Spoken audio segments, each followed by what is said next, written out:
I went out to straighten a tired old fence and ended up hearing something from my neighbor that shook the dust off years I thought were already settled. He didn't confess a secret or make some wild promise. He said a few careful words through a gap in the boards, words so ordinary that, somehow, they changed the way my house sounded when the wind moved through it. I started the evening with a hammer. I ended it with my hands quieter than my heartbeat.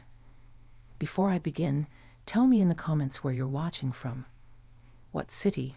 What little dot on the map you call home? I love picturing the porch lights and sidewalks behind your screen. The day had that late afternoon glow men keep calling golden hour, though to me it's always felt more like forgiveness hour. My yard looked braver in that light than it ever does at noon. The hydrangeas stretched a faded blue against the fence, the hose lay like a lazy green snake across the lawn, and the gate, heaven help that gate, hung on one hinge and a prayer. I told myself all week I'd fix it on Saturday. Well, Saturday found me in a stubborn mood. I tucked a strand of hair behind my ear, planted my feet in those old canvas shoes, and picked up the hammer. The boards were dry as toast and about as crumbly. When I pressed my palm to one plank, it bent and sighed like it remembered younger summers. I remember those, too. Barbecues that ran late, my son throwing a baseball into the sky like he believed he could bruise the moon, my ex-husband laughing at something I'd said before our lives learned to schedule themselves in different directions. You can hear the past in wood if you listen long enough.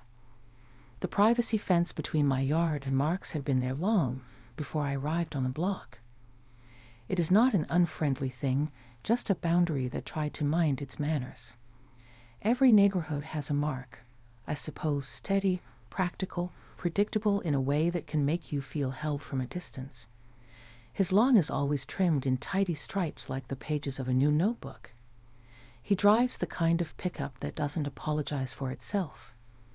We've exchanged hellos and weathers, borrowed a ladder once, returned it 2 days early. That sort of neighborliness, clean, courteous, unassuming. There's a knot hole near the middle of the fence, and when the late sun slips just right, it turns into a small gold coin. I lined up a rusty nail and started tapping, careful at first, then with the kind of confidence that comes from a long day and a little annoyance. The nail protested, the wood flaked, and the gate answered with that familiar tired groan. I muttered a few words I don't usually use in a sentence with forgiveness hour. You planning to defeat that thing by kindness or force? A voice asked on the other side. I didn't jump. Pride wouldn't let me. But I did smile. Depends which one listens better, I said, leaning the hammer against my thigh. Hello, Mark. He cleared his throat in that male way that says he's standing up straighter, even if no one can see him. Evelyn. Emily. Do you want a hand over there? The simple, decent offer that men of his stripe make. In other times, I would have waved it off without thinking. Independence is a habit you build one heavy grocery bag at a time. But my gait had a way of being theatrical with its suffering. It seized the moment and sagged harder, as if it wanted a witness. I laughed in spite of myself. I'm fine, I said, then heard the stubbornness in it and softened. Actually, maybe. Let me see if the hinge will take another screw. There was a shuffle, the soft percussion of steps over mulch. A second later, a silver screwdriver appeared at the top edge of the fence, like a periscope. He'd stretched up and held it out for me to take. I've got more grip on this one, he said. Don't ask me why. I think it's the handle. I accepted, our hands not quite touching, though warmth always knows the shortest bridge. Thank you. We worked side by side without seeing more than glimpses of each other through the irregular slats. I could hear him breathing, hear the steel of the screwdriver ring a little against a stubborn screw. The scent of cut grass drifted over, followed by something clean and faintly medicinal, hand soap maybe, or the way a sink smells after a shave. It's funny what you notice when you can't see a person's face. You watch the small weather in your own yard and feel somebody else's forecast on your skin. You keep a good garden, he said after a while. Looks like you take your time with it. I take my time with everything, I replied, and didn't add that, at 49, time sometimes takes me right back. The plants don't judge me for circling the bed a few times before I commit. I'm not sure plants know how to judge, he said. He sounded like the kind of man who works a thought with his hands while he's speaking.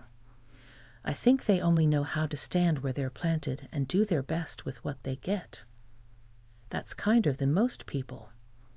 We quieted again. I steadied the gate. He guided the hinge on his side with gentle pressure and what felt like a practiced patience. The screw that had fought me found its path, bit, and set. The gate lifted almost imperceptibly higher, as if it had heard better news. Try it, he said. I pushed. The gate swung inward, scolded me less, changed its mind twice, then settled with a hush I hadn't heard from it in a year. I laughed, an honest laugh that surprised a little sound out of me. Look at that, I said. You made it remember its manners. Maybe it just needed 2 hands, he said. I don't know why those simple words caught the way they did, but something in my chest flexed like a hand closing around a cup of warm coffee. I stood there with my palm flat to the wood as if reading Braille no one else could see. Maybe you know that feeling, when the ordinary sentence pours into some empty cup you didn't know you were carrying. I settled on the patch of lawn beside the gate, and he did the same on the other side. I could tell by the soft thud of him finding his place. Between us, the fence boards climbed like piano keys. Through one of the wider gaps, I could see a slice of flannel at his knee, the corner of a work boot, the edge of a wristwatch catching the thin light. Your son visit lately? He asked, friendly as a front porch. Last month, I said. He's in Chicago now, learning to be the kind of man who takes public transit on purpose. He'll get it.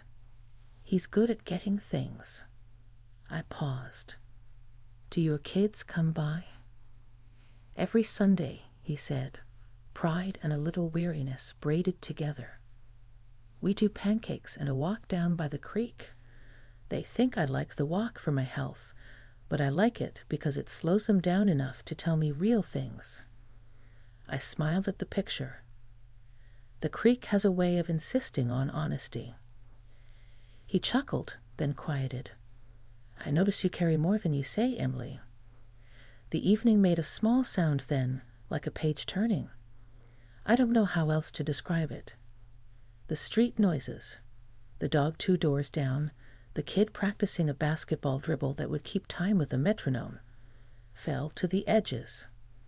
I looked at the fence, at the knotholes and the pale scars where storm seasons had signed their names. What do you mean? I asked softly. I mean, he said, choosing the words as if he'd sanded them smooth before offering them. You move like a person who counts the steps between the sink and the door, between the door and the car, between the car and the grocery aisle, like you're measuring how much to be, in case someone needs the extra space. He let it sit there. The kind of sentence a man doesn't throw like a ball, but sets down like a toolbox, heavy, useful, and not for show. It wasn't a flirtation and it wasn't a lecture. It felt older than both. I thought of all the years since the divorce when I taught myself to become smaller than any problem, to make sure the edges of me never scraped anyone else. There's a dignity to that sort of living, but there's a loneliness that steals in with the same quiet. And you, I said, what do you carry?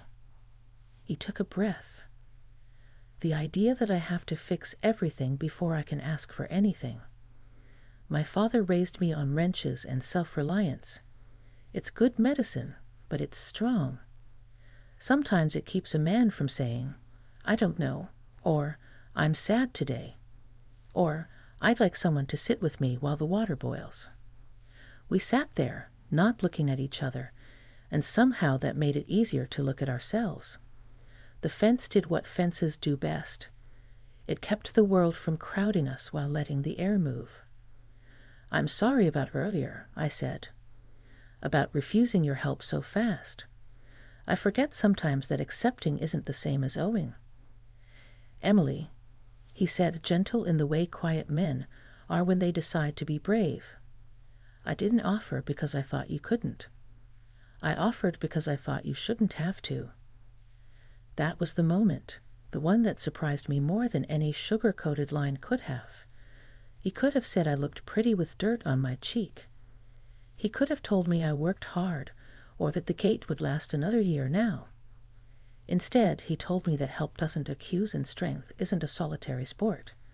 I felt the truth of it slide into some room inside me where lights hadn't been turned on in a while.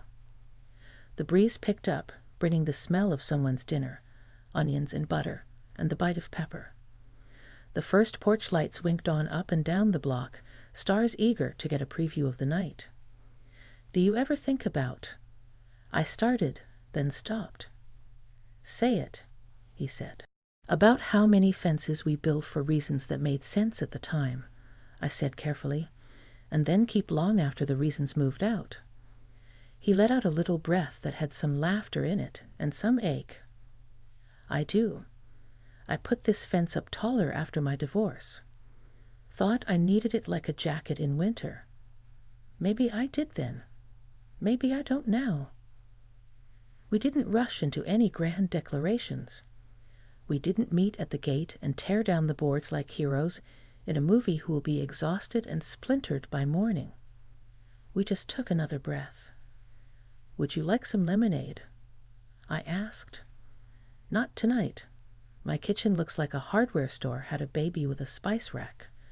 But tomorrow, around 5, you can tell me if I tightened this hinge wrong, and I'll pretend to be offended." He answered after a heartbeat that measured exactly the distance between caution and hope. "Tomorrow around 5 sounds good. I can bring a level." Levels tell the truth, even to people who don't want to hear it. "I've met a few levels," I said, smiling. He stood, and so did I. We brushed off our knees in the same moment, and it felt like a choreography we hadn't practiced and didn't need to. He cleared his throat again. Men do that when the important part is over, and they're making room for the ordinary to come back in and live with it. "Good night, Emily." "Good night, Mark." The street welcomed its evening. A moth played at the porch light like it had a secret. I closed the gate with 2 fingers, and it obeyed, quiet and sure of itself. In the kitchen, I set the hammer back in its drawer, trying not to notice how easily that drawer stuck, and how pleased I was to know a man with a better screwdriver. You might be waiting for a kiss in the dusk or a promise written in the sky. That isn't what happened there in that hour that forgives. What happened was smaller and bigger at the same time. A man said he saw the weight I carried and reminded me that hands are meant to be used in pairs, even when the second pair belongs to someone standing just over the fence. For the first time in a long while, my house felt less like a place I had to keep upright and more like a place ready to be lived in again. I washed my hands at the sink and looked out the window over the yard. The gate settled into its frame like a shoulder into a familiar coat. Tomorrow I'd sweep the patio and find the good glasses and put ice in them just the way men like it. More ice than you think you need, because it remembers the heat you haven't met yet. The sky darkened. The first cricket tuned its instrument. I let the quiet come all the way in. At the fence, my neighbor's words had been plain. But they were the kind that sit down beside you and stay a while, the kind that make a woman look at an ordinary evening and find it kinder than before. And when I finally turned off the kitchen light, I saw the gate again in the reflection, calm as a kept promise, and I thought, tomorrow at 5, I'll put out 2 glasses. The next day came with one of those skies that can't quite decide whether it wants to be bright or brooding. I'd spent the morning moving slow, making coffee, folding towels that didn't really need folding, trying to quiet a nervous hum in my chest. By 4 o'clock, the hum was louder, steady as a second heartbeat. I kept glancing at the clock, wiping the counters though they were clean, setting out the pitcher of lemonade I'd promised, dropping in more ice than usual because I remembered his words about truth and levels. When 5 drew close, I found myself brushing my hair at the sink window, the same way I used to when company came by years ago, before silence grew so comfortable in these rooms. It wasn't vanity. It was something softer, like wanting the world to see me awake again. The knock didn't come at my front door. Instead, I heard the familiar, polite sound of his boots on the grass, stopping at the gate. I stepped out, and there he was, Mark, with a level tucked under one arm and the kind of smile that doesn't assume it's welcome, but brings itself anyway. "You weren't kidding," he said, eyeing the glasses and pitcher on the small table I'd set near the fence.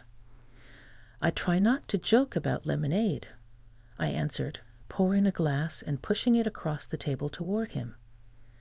We sat on opposite sides of the fence again, only now we both pulled our chairs close to the widest slat. It felt less like a boundary and more like a window. For a while we sipped in companionable silence. The air was still, heavy with the green smell of the lawn and the sweet tang of lemon. Somewhere down the block, a wind chime gave a lazy note, like it couldn't quite wake up. "So," he said finally, setting his glass down, "about this hinge." I laughed, shaking my head. "You really brought a level." "Always do. It's my truth teller." He bent slightly, checked the gate, tapped the wood. "You did good work, Emily. It's straight enough to last. Don't let anyone tell you otherwise." That small reassurance did more for me than I wanted to admit. I looked at him through the slat, at the worn lines around his eyes, at the quiet steadiness in the way he handled even the most ordinary things. "Thank you," I said, "for noticing."